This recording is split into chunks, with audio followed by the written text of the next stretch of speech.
ሰላም ጤና ይስጥልኝ ውድ የዩቲዩብ ቤተሰቦች እንደምን አምሽታችኋል። ዛሬ ዓለማችንን በአንድ ጀንበር ታሪክ ሊቀይሩ የሚችሉ ግዙፍ ክስተቶች ተከስተዋል። ይህንን እንግዲህ ስንመለከት ከአሜሪካ ዋና ከተማ ዋሽንግተን ዲሲ እስከ ፋርስ ባህረ ሰላጤ ከእስራኤል ድንበር እስከ አውሮፓ መዲናዎች የፖለቲካ ትኩሳት ጣሪያ ነክቷል። በዛሬው ልዩ ዘገባችን ፕሬዝዳንት ትራምፕ ላይ የተሰነዘረውን የግድያ ሙከራ እንዲሁም ተያያዥ የደህንነት ስጋቶችን፣ የኢራን አደገኛ ማስጠንቀቂያና የሆርሙዝ ባህር ሰርጥን ዕጣ ፈንታ እንዲሁም በመካከለኛው ምስራቅ እየፈረሰ ያለውን የተኩስ አቁም ስምምነት በዝርዝር እንመረምራለን። ዓለም ወዴት እያመራች ነው? አብራችሁን ቆዩ። ትናንት ምሽት በዋሽንግተን ሂልተን ሆቴል በተካሄደው የጋዜጠኞች የራት ግብዣ በደስታ ተጀምሮ በድንጋጤ ተጠናቋል። ፕሬዝዳንት ዶናልድ ትራምፕ ንግግር ሊያደርጉ ጥቂት ደቂቃዎች ሲቀሩ የተሰማው የተኩስ ድምፅ መላው አዳራሽን በዝምታና በፍርሃት ውጦታል።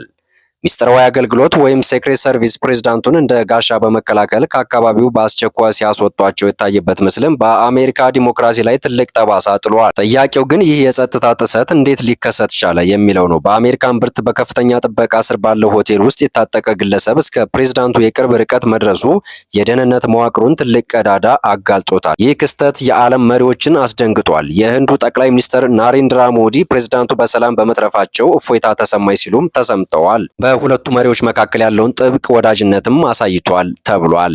የጀርመኑ መራሄ መንግስት ፍሬድሪች ሜርዝ በበኩላቸው ጥቃቱን አውግዘዋል። አውሮፓውያን ለአሜሪካ መረጋጋት ያላቸው ስጋት ከፍ ያለ ነው፣ ምክንያቱም አሜሪካ ስትታወቅ ዓለም አብሮ ይታወቃል። ወደ መካከለኛው ምስራቅ ስንመጣ ደግሞ የኢራኑ ፕሬዝዳንት መሱድ ፔዜሽኪያን አዲሱ የአሜሪካ አስተዳደር ጠንከር ያለ መልእክት ልከዋል። አሜሪካ ድርድር ከፈለገች መጀመሪያ ተግባራዊ እንቅፋቶችን ወይም ኦፕሬሽናል ኦብስታክልስ ታንሳ ብለዋል። ፔዜሽኪያን ሲናገሩ እየተነቃቀን አንደራደርም ወይም እየተናቅን አንደራደርም ሲሉ ተሰምተዋል።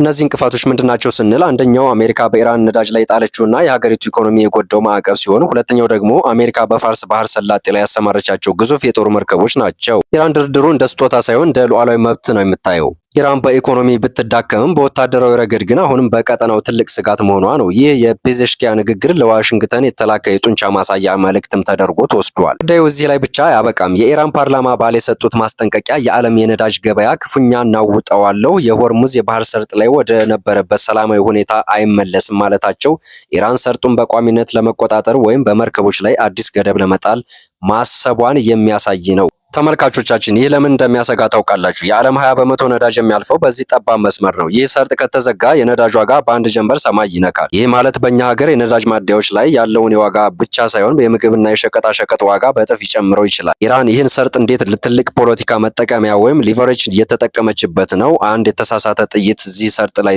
ቢተኮስ ዓለም ወደ ከፍተኛ ኢኮኖሚ ውድቀት ወይም ኢንፍሌሽን ሊካተት ይችላል። በሌላ በኩል በእስራኤልና በሊባኖስ መካከል ተደርሶ የነበረው የተኩስ አቁም ስምምነት እንደ መስታወት እየተሰነጠቀ ነው። ጠቅላይ ሚኒስትር ቤንጃሚን ኔታንያሁ ሂዝቦላ ስምምነቱን እየጣሰ ነው በማለት ድንበር ላይ ከፍተኛ ወታደራዊ ዝግጅት እያደረጉ ይገኛሉ። በደቡብ ሊባኖስ ያለው እንቅስቃሴና የእስራኤል የድንበር ጥበቃ ፍጥጫው ወደ ሙሉ ጦርነት ሊያመራ እንደሚችል ፍንጭ እየሰጠ ይገኛል። የአሜሪካና የፈረንሳይ ዲፕሎማሲያዊ ጥረት ውድቅ አፋፍ ላይ በመሆኑ ደግሞ ስጋቱን ይበልጥ አግዝፎታል። ስምምነቱ ሙሉ በሙሉ ከተሰረዘ በመካከለኛው ምስራቅ ወደማይመለስ ግጭት ውስጥ ሊገባ ይችላል። ተመልካቾቻችን ዛሬ ዓለማችን በአራት አቅጣጫ በሚነዱ የፖለቲካ ማዕበሎች ውስጥ ትገኛለች። በትራምፕ ላይ የተሞከረው ጥቃት፣ የሆርሙዝ ባህር ሰርጥ ስጋትና የመካከለኛው ምስራቅ ውጥረት ተይዘው የዓለምን መረጋጋት አደጋ ላይ ጥለውታል። በሚቀጥሉት ቀናት ምን ሊፈጠር ይችላል? ዓለም ወደ ሰላም ወይስ ወደ ጦርነት ታመራለች የሚለውን እናንተስ አስተያየታችሁን በኮሜንት አስቀምጡልኝ።